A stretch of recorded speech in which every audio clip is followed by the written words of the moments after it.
Hello, everybody. Welcome to Mystic Sense Series, Episode 4. Today with us is Vinaya from Mystic Sense. My name is Phoenix. If you're new to our series, I am a Mystic Sense advisor as well since 2020, and I'm the host of these Mystic Sense Series episodes. So, Vinaya, would you like to introduce yourself and tell us a little bit about you? Wow, we don't have enough time for that, but my name is Vinaya. And I have been basically sort of different all my life without actually knowing what's going on. It was just obvious. And I always had a certain different view of things or side. But I had no idea what this was all about. Like, I'm now 70. In my time, meditation wasn't even a word known. So I had no clue. But when I started looking for that, so to speak, that which is what we are all looking for, I came to understand that I do have a sort of medium ability. And so I started sharing my gifts with tarot cards, with the Book of Thoth, with the Alexa Crowley deck. Somewhat it didn't quite work. And then okay, so go back when I was like 12 or so, I became aware of crystals. And I became an absolute crystal freak. I went every weekend collecting and knowing everything about them. And really a fan, just collecting. And then one day I was in Hawaii and this guy was standing there and he was doing a demonstration. He had this woman and she had a Perovsky crystal, these lead glass crystals on her neck. So he said, okay, take this off and let's see how far your auric field extends out of your body. And he had a device like a pendulum kind of thing. So he measured her auric field, her energetic field, and it was, say, 5 feet. So he said, now take your crystal, your lead crystal, put it on. Let's see how far the aura goes out now. Was gone. And then he says, okay, here's a crystal. Put that on. Let's see how far your aura goes then. And it was like double out, like really strong. And something clicked in me and I go like, I know all this. And I started learning about the healing property of crystals and started reading with crystals. That's in a nutshell. That's fantastic. Very amazing. How different, the lead crystal versus the actual crystal. That's amazing. Is that like a man-made crystal versus the natural? Okay. Yeah. And it has lead in it, which is not very beneficial for our field. So it basically collapsed the field of this woman. But the revelation was like, it was like nothing new when I suddenly saw what a crystal does. It was kind of like, yeah, I know. I have a bag of crystals here today too. So let's jump into our information. So, what are some popular healing crystals, and how do their properties help in healing and protection? Okay, there is, as we know, quite a few crystals, minerals, and all have a certain property. Now, some are very rare and not very widely used, and some are used for thousands of years. And the main one is quartz. And then comes turquoise and malachite, like kind of common minerals who are always used by people for hundreds and thousands of years. And so for me, the most beneficial one is quartz. And the one reason why that is so is because we have a lot of quartz inside us. So it really resonates with us. And as we know from computers, it is programmable. So for me, quartz is basically, if you don't really know what kind of crystal you want to use a quartz crystal. And then you want protection. I'm going forward a little bit fast, I think, but so you can program this crystal. Now, amethyst, for example, is also a quartz crystal, and the inherent power is basically to take on non-beneficial energies, meaning certain crystals we have to clean very often because we only want the correct frequencies. Every crystal,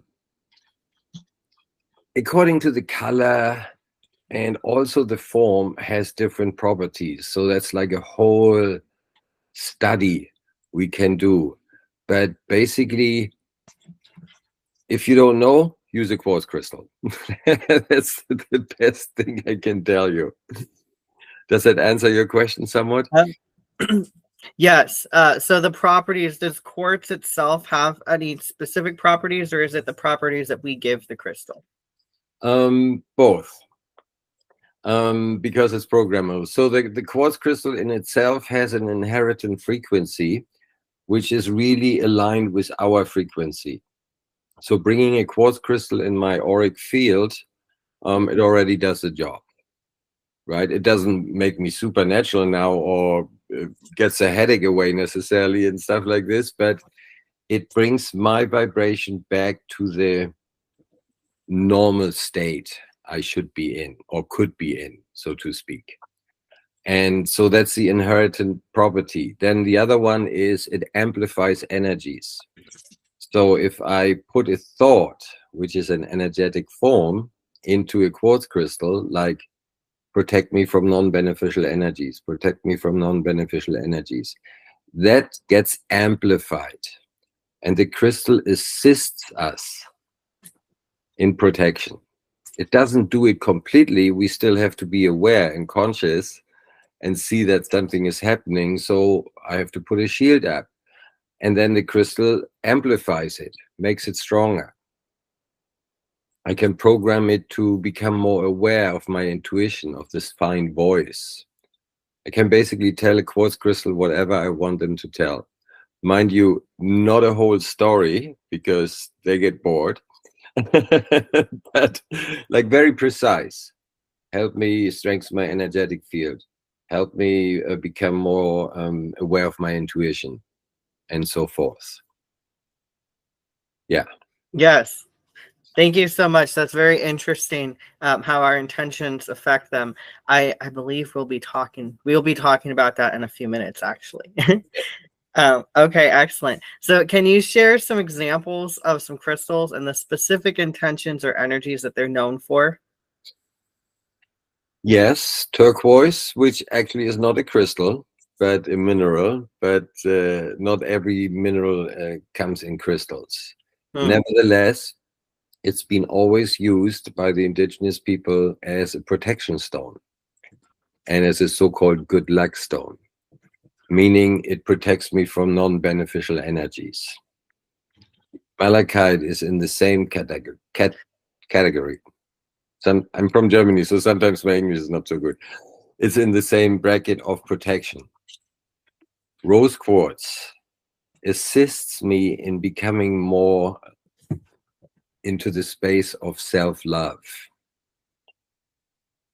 right? It doesn't suddenly, when I have a quartz crystal, oh, now I love myself. No, I still need to do something about it, but it will assist me in getting there.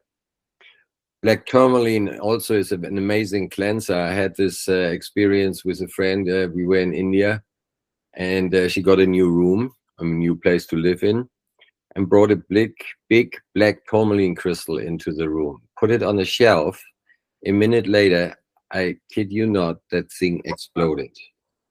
It was oversaturated with some non-beneficial energies, and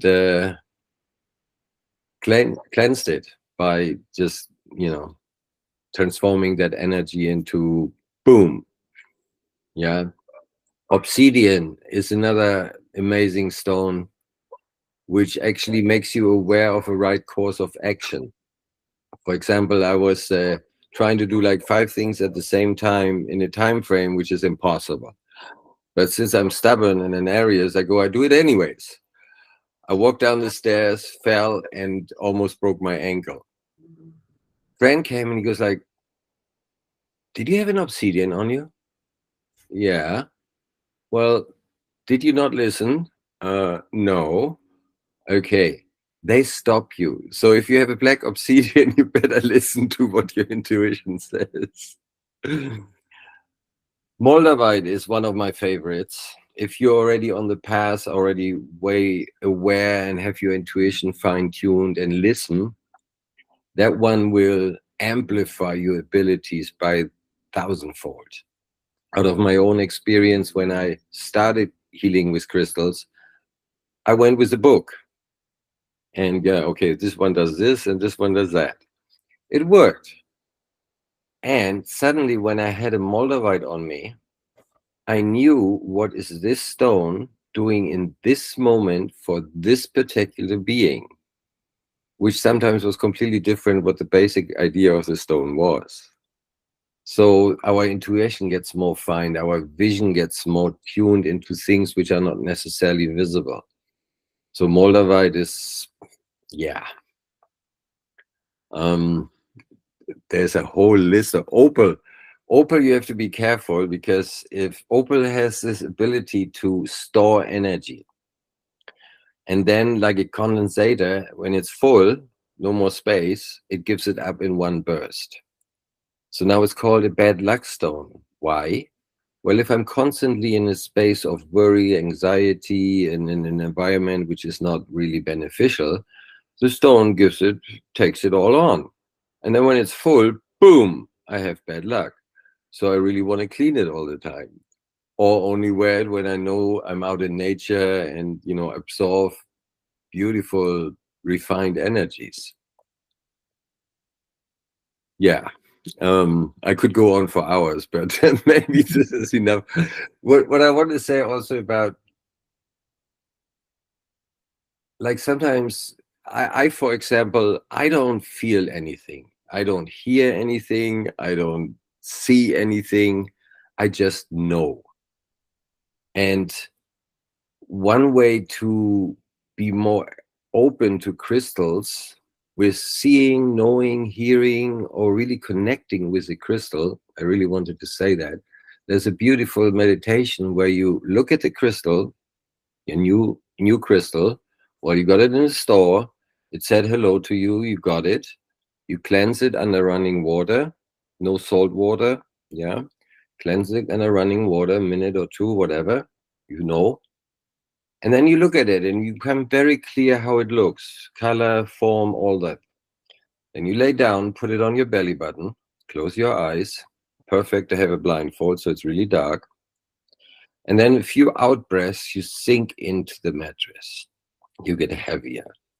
When you're really nice, heavy, and connected with the earth, with every out breath, you just get lighter. And you visualize yourself floating in a dark space.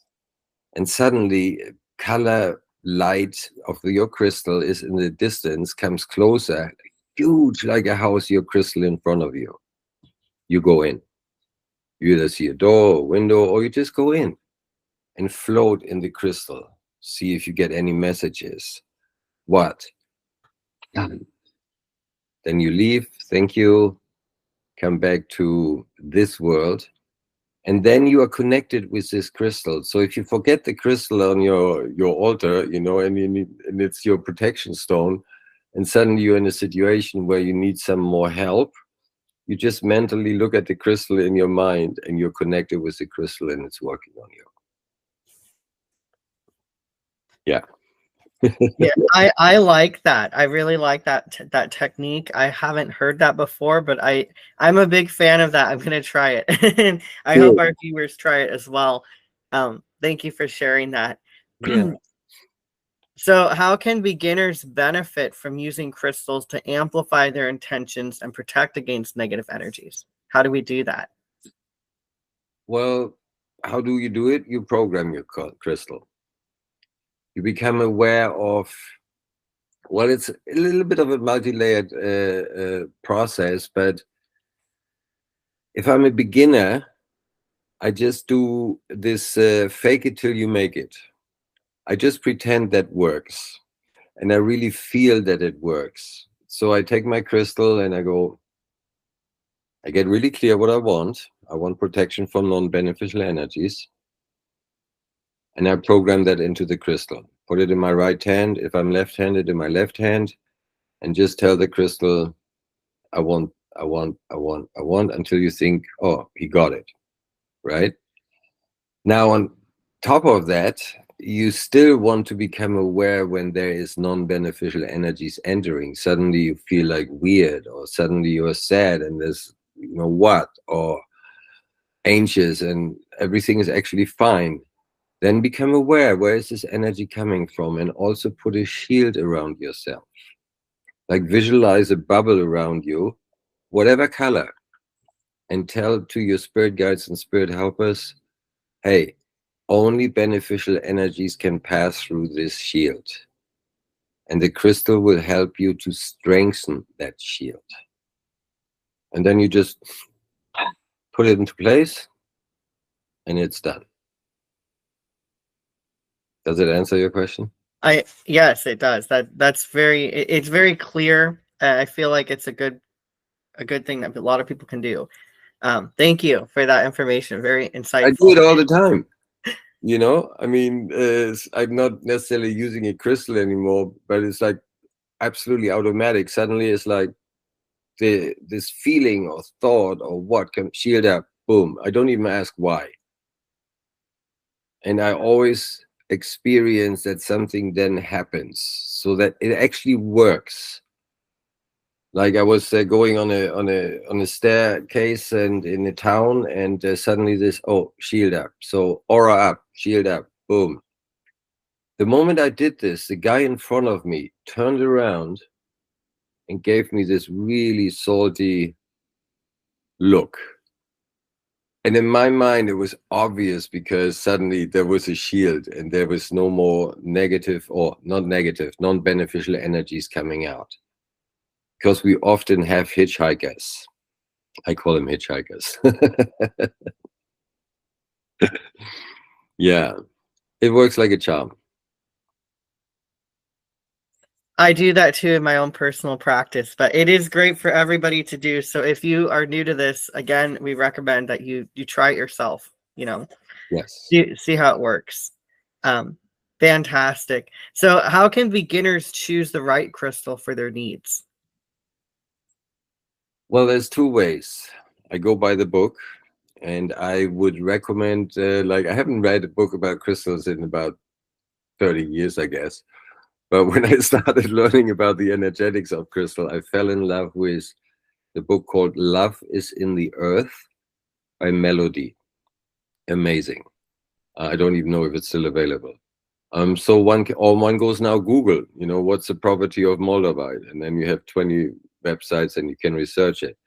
That's one way. So if what crystal is beneficial for migraine, yeah, or for spiritual growth, or what, right? We can research that. We can also become very clear about why and what this crystal is helping us with. It's not doing it for us, but it's assisting us, it's supporting us, right? So when I have that in my mind really clear, I go in a crystal store and I go there with an open mind, just cruise around and look at the crystal. And then suddenly somebody's calling you, right? Not with a voice necessarily, but suddenly your eyes goes to that, and no idea why. I don't even like the color, but I know this is the one. Intuition is the major thing for me. Yeah, but we need to practice how to listen to what we know, which is another whole 9 yards. But crystals can help us, and crystals can help us with that. Yeah, a quartz crystal. Yeah, or a what's it called? Apophyllite, green apophyllite, can help us become more aware of these fine things. Cavensite, a very rare mineral from India, but available. These help us to be more available to the inner voice, which is always right. Period. Excellent. Yes. Let's dive in a little more to that intuition piece with our next question. What role does intuition play in selecting a crystal, and how can beginners start to tap into their intuition? Well, for me, it plays a major role. I don't even go with my mind anymore. I need a crystal for, I just know what I need. And it's also sometimes I don't need anything. I mean, I have so many crystals, I don't need a crystal, but suddenly some crystal goes like, okay, I get it. And listening to your intuition. Okay, there's a beautiful exercise which practice that. And it's very simple. So I start with, I want to drink a coffee. Yeah.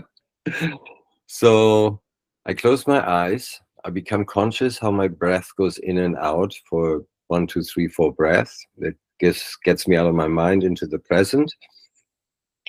And then I just go like, heart, I am drinking a coffee right now. Not I'm going to, but I am drinking a coffee right now. How does that feel? I get a feeling. If it's not clear already, then you go a few more breaths. Heart, I'm not drinking the coffee right now. How does that feel? I practice to listen to this small voice of the feeling. That would be the first entrance I found most easy, because we know what we feel. I'm going to drink a coffee now. It doesn't feel right. Well, I'm not doing it, because that's the second step. The voice is going to be quiet, because if it understands that, or your heart or your intuition, that you're not listening, it's going to shut up.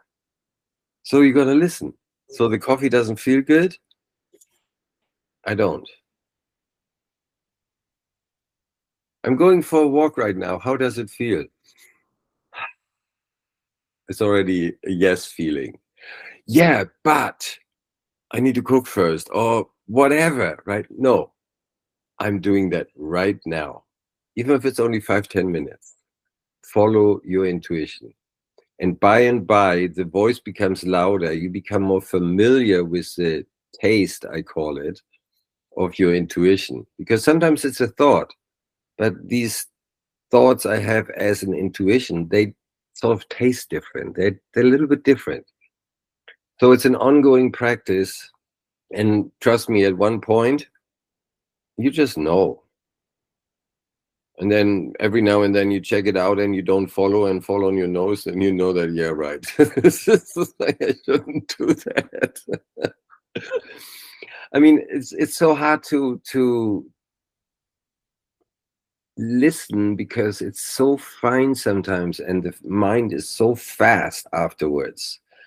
Best example, I drive with my motorbike to town, go shopping. I always put my key on the belt. For some reason, I put it on my back. Instantly, I knew that's not a good idea. Instantly, a split second later, my mind goes, yeah, what? You always take care of your bag. You never let go of your bag. It was fine. Same difference, right? Cool. So I put it on my bag. I go shopping. Bag is full, very heavy. Friend goes to my town, which is like a few kilometers away to my house. He lives there too. I said, hey, can you take my bag? He took my bag, and I was in town with my motorbike. The key was on the bag. I knew immediately, but I wasn't listening. So, yes. I hope that answers your question. It's an ongoing process. It's like, listen, do it. Yeah. Yeah, it's definitely something that takes a lot of practice and continued practice too. Continued, yes. Yeah, I think that's like the key, is the continued part. It's not a one and done. And the good part is sometimes we don't listen, but we know we don't listen, but we do it anyways, and then I broke a bone, it happened to me the other time. I didn't listen, I broke a bone. And then no, I better don't do this, or I better do this. So yeah. Yeah, excellent.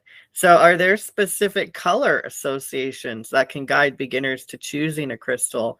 And how reliable are crystal books as resources? I know you already mentioned the books a little bit. Yeah. Colors definitely related to the chakras. So red is the first chakra, which is grounding. Then comes orange, sexuality and emotions. Yellow, power. Green, the heart, bluish, azurite, that's azurite and cavensite, is creativity and communication. Purple, who am I? Looking inside. And clear, connection with the all, right? And so if I have a challenge with my sexuality, I use a color according to that chakra.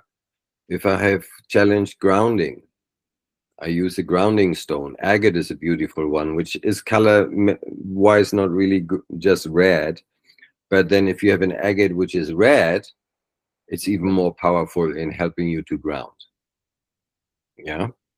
And the heart is also pink, rose quartz, self-love. Yeah. All green stones are working on the heart. And again, the quartz crystal works on everything. That's the clear one.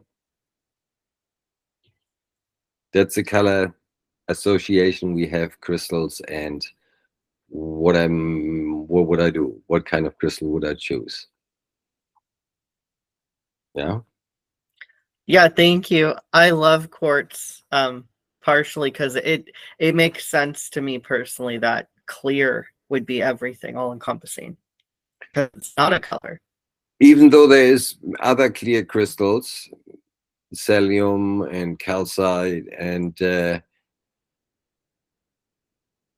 the quartz again is more related to us, or we are more vibing with the quartz than with any other minerals, even though we have all copper and iron and all this stuff in us also. But the quartz is in silica in our body, so there's a great way to harmonize. Yeah. Yeah. Yeah, interesting. I love quartz. I love them all, actually. You know, it's like...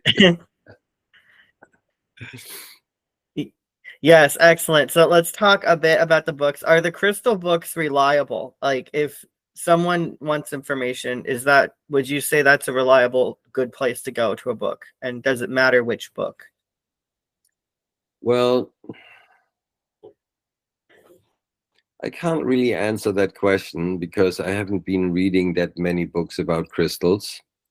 I do know that Love is in the Earth from Melody was definitely accurate out of my experience. I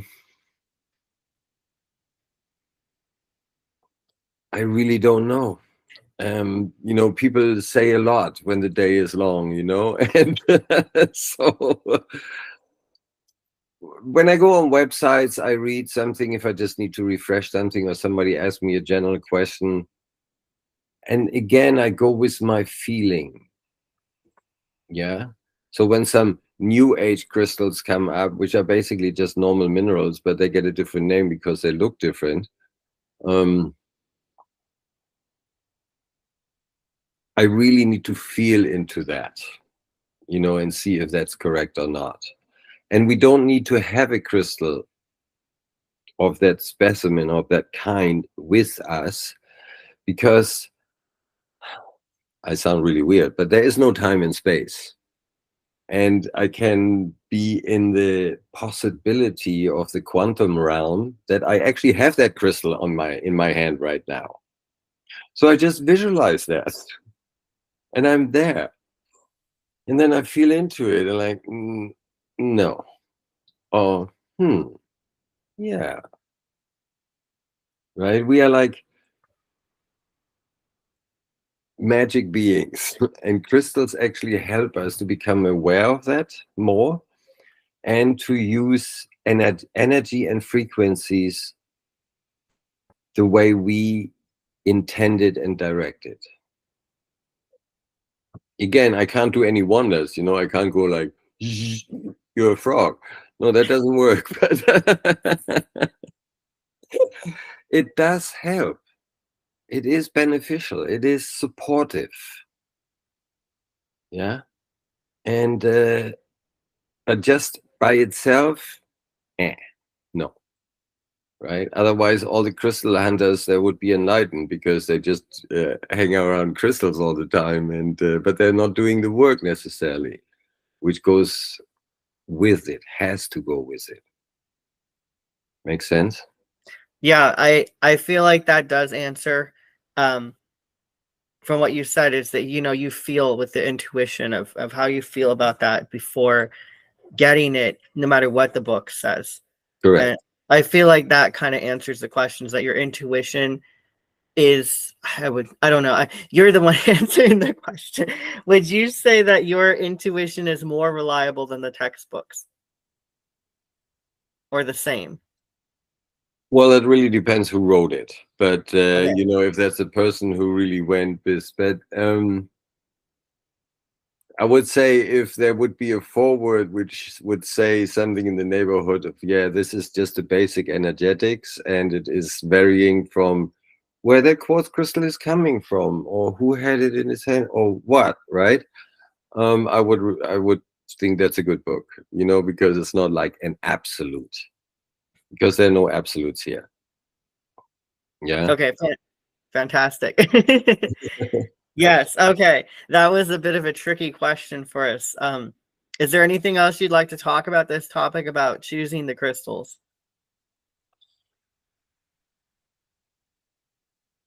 No. Okay. We can move on to our next section then, about cleansing and charging then. So fantastic. Okay, so our next question: how can beginners cleanse and charge their crystals for optimal effectiveness? The way the experts do it. There is no beginner or ongoing growth. It's a very physical and practical process. It's said that the freezer, for laugh out loud, works in cleansing crystals. I never really tried it because some would not feel right. If I put them in the freezer, they might break from the temperature difference. So I never tried that out.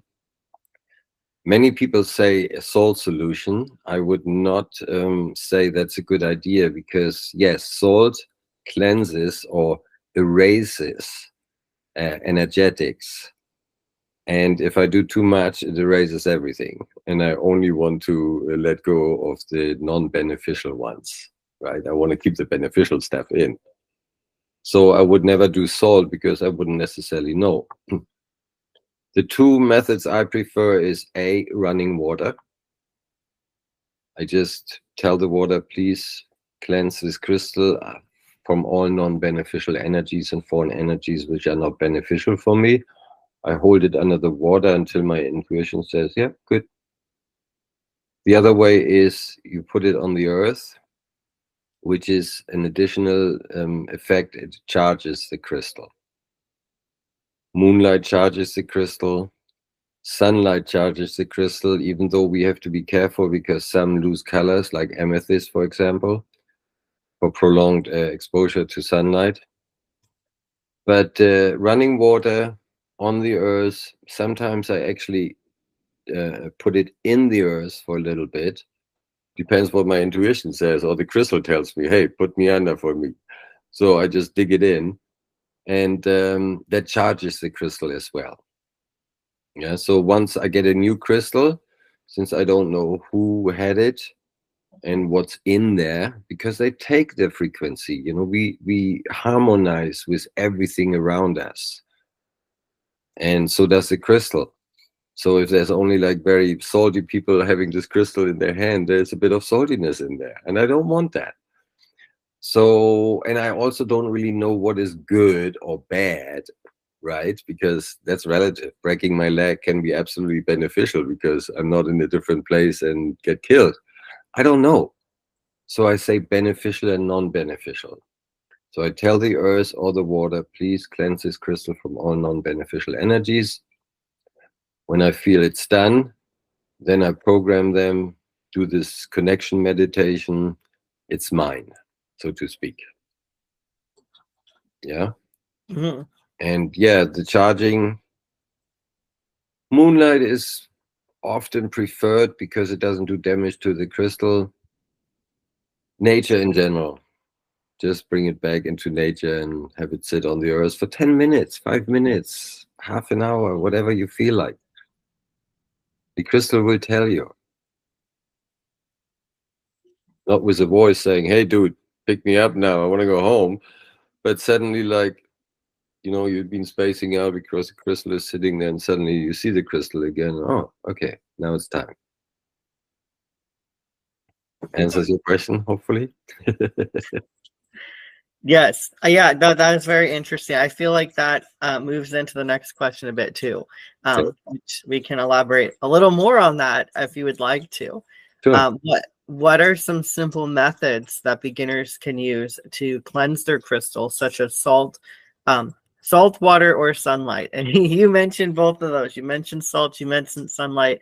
Do you want to elaborate a little bit more on not just those methods, but other methods as well that anyone can use? Please and thank you. No, I think these are the most the ones I know of. And yeah, again, warning, I wouldn't use salt,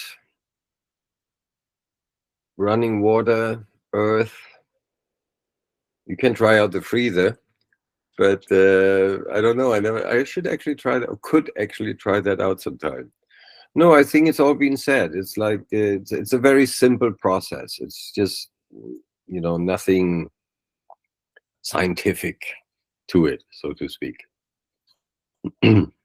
Okay, wonderful. Thank you. So why don't we talk about setting intentions? Could you please explain how setting intentions can be used to charge crystals and how often this should be done for beginners? Okay. So there's this saying, where the mind goes, energy flows, which is true. If I worry, the energetics are like worry, and everything is not really happening to my liking, so to speak. So there is that. Then it has been found out that the heart, intention from the heart, is a gazillion times stronger than the intention, the energetic from the mind. So what I would suggest is, take the mind, become clear, like really clear. What do I want? It can be a villa with 10 rooms. Doesn't matter, right? Anything which really I think I want to create, I want to manifest. That's my intention. Then I go next step. Close my eyes, I breathe a little bit, and then I visualize that I'm having that house with 10 rooms. And feel that. And yeah, wow, great, wonderful. It has already happened. That is the most powerful way to tell existence, oh, this needs to happen. Yeah. Okay, I cannot sit back then and let's say, okay, existence, God, where's my villa? Right? I have to do a few things for that as well. Right? But my intention is the first thing. If I don't have any intention to what I am wanting to do or create, I'm just like flittering around and there's nothing happening. The other thing, and this is all a little bit of a mouthful, so it might be good for people to listen to it again, but basically, once I set my intention, comes the biggest trick. Drop it. Forget about it. Existence knows that we are going this way, right? But if I focus on the future, I'm not here in the present. And A, I'm not living. And B, I'm most likely not going to get there. Right? Because I don't see where the path is, because I'm over there. So I have the intention, I let go of it, I'm here in the present, but the energetic in the background is that intention. So I suddenly will see, oh, I have to talk to this person. Yeah, it has nothing necessarily to do with my 10-room house, right? But suddenly I'm in the moment, and then I follow that road to my goal, so to speak. Yeah. there's many tools we can use, which is, for example, a treasure map. Have a piece of paper, have a picture of the 10-room house, have a picture of gardens and a happy family around, whatever you want to create, and make a collage. Put some writing on it, whatever needs to be done, needs to be included in this intention. Put that at the side of your bed every morning you wake up, you look at it and, yeah, this is great. Oh, wow, it's so nice to live here. Like you reinforce that every day. You can write your intention. Maybe, okay, you become aware something is stopping you from creating that. Like I have a problem with money, right? So I become suddenly aware because I'm in the moment. Yeah, my intention is I want to have a 10-bedroom house, but I won't get it because I don't like money, I don't like making money, right? So there's like a blockage which I want to let go, otherwise I can't go there. So at the new moon, I charge a piece of paper in the moonlight. Then I write down what I'm letting go of to the next full moon, and then I burn it. It's basically just communicating with our higher self and with existence without any big stories, with clear intention. Yep, I want to work this now for 3 months so I can create that. And I think the biggest factor is feeling like, okay, I then check out, like, is my intention actually to my highest good and the benefit of all? And then I visualize I have the 10-bedroom house. How does that feel? Am I now really content and happy, or is there's still some tension? Or there's, oh, maybe, let's see. I actually don't have that 10-bedroom house. How does that feel? Wow, that might feel like liberating because I don't need to worry about getting there, or what? I don't know. We have to constantly, well, we don't have to, but it's a good idea to constantly just be in the moment, feel what is right. I hope I answered that.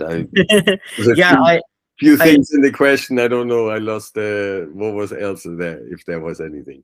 Well, I like the direction that went to. That was about setting the intentions using to charge the crystals. And what I liked that you said in particular was asking, is this for our highest good? And benefit of all. Yes. Yes. Yes. Yes. I think that's important because if it's not working, that could be. It could be the reason, it's not for the highest good and benefit of all. And it might be like, yeah, but I'm more important than the rest. Well, yeah, that is true in a certain way, right? And when I become more centered and happy in myself and content and aware, that is for the highest good and benefit of all. Yeah, because we are all in this together. And I actually really don't know anything. I have no clue what I'm supposed to do in 10 minutes when we finish this call. I go with I have a little clue, but you know what I'm saying? I don't really know what I'm going to do in 2 weeks. I really have no clue. I really don't know what would be the best for me to do to share more and more my gifts. But being in the moment and being more and more aware of where the intuition is pointing me, I'll be there in the right time for the highest good and benefit of all. We're all in this together. Mm-hmm. Right? Yes, the trust aspect is really beautiful in that as well. Knowing you're going to be in the right place at the right time, like you said. Yeah, that's a great thing to know that. Yeah, it comes out of experience. If you practice following your heart, no matter what, right? No matter what the mind says. Like when I was 21, I finally decided I'm not a German. I need to get out of here. And suddenly India came in my mind, right? So I go to my mother and I said, okay, I'm going to India now. you can't do this, and when you get older and da da da da, what are you gonna do? I go, I have no clue. I will figure that out when I'm older. But right now, it's like it's pulling me, so I'm leaving. Ever since I was following my heart, and I have an amazing life. Follow your heart. No matter what the mind says. Yeah, it's right. I don't know what I'm gonna do when I'm older. I'm 70 now. I have no problems. Everything is fine. I'm following my heart. Existence is not here to punish us. It's here for us to celebrate this life, even though it seems like challenging in times. But hey, that's part of it. It's an experience. So follow your heart. That's the best advice I can give anybody. Definitely important. Okay, so we finished the crystal conversation. I want to ask you one more question before we wrap up. So could you please share a memorable experience where your intuition had helped someone else in a profound way?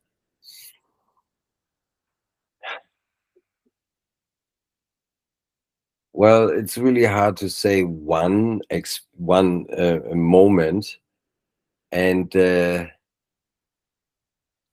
I see every time when I give a reading, how strongly that impacts the people and gives them like aha moments, and gives them the tools and the abilities to actually move into the direction they want to move in. And sometimes even 10 minutes later, I get a feedback. Yeah, and I was remembering what you said, and then I did this, and then wow. It happens quite often. It's just basically we are here to just assist and just put some light on the path. And there's so many, I can't really say one big, huge experience. I would be at loss for that. It's like all these little ones, which are like amazing. Suddenly the relationship to the parents changed, and they come back to me and they go like, thank you so much, or like a meditation comes up. Oh, I'm doing this now for the last 2-3 weeks, and wow, my life changed totally. And so all these things are happening basically all the time. No world-shattering example. I'm sorry. But that's wonderful that you're having an impact on many people all over the world through your work on Mystic Sense. How does that make you feel, having that kind of impact on people's lives? Interesting.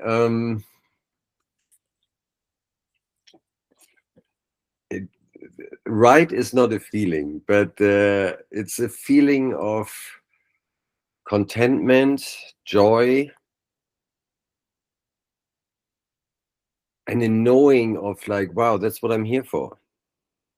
Yeah, besides having a great time, but really being an example and showing people that, hey, there are no problems. It's all good. It might be challenging, and okay, right now I have gout and my knee hurts like hell. Part of the story. We are here to experience something, and helping people to be more joyous and be more relaxed and live a life of contentment and joy is just amazing. And that's what I'm here for. So it feels right. It's not a feeling, but it feels right. Yeah, that's what I'm here for. That's wonderful. I almost want to say like feeling right is something you feel. So like, how is that not right? Right. Right. It's just not like a feeling you can say anger or sadness or happiness or what. It's just, yeah, it's strange. And on top of that, like now in the space I am in my life for the last, I don't know, quite a while, once you partied everything, once you traveled everything, once you did all this stuff which you can do here on the planet, there came a point for me where it's like, now what? Another party, that's boring. You know, another acid, that's boring. Another travel, that's boring. It's all beautiful, you know. I can just, you know, so what am I going to do now? And it came then, I mean, I was working already as a medium, but then it came more and more clear as, yeah, that's one thing left to do. It's just like, hey, don't go around that, go there, check it out. Help others to climb the mountain, so to speak. And yeah, and it's just like, wow, I love it. That's great. It's wonderful. You love what you're doing, and you love your life. It sounds like. Oh yeah, Hopefully from our conversation. I refuse to have a bad time. What's the point? Yes, wonderful. Thank you so much. So this concludes our episode tonight. So thank you, Vinaya, for being here, sharing your wisdom and your expertise with us. Is there anything you'd like to tell the people watching today?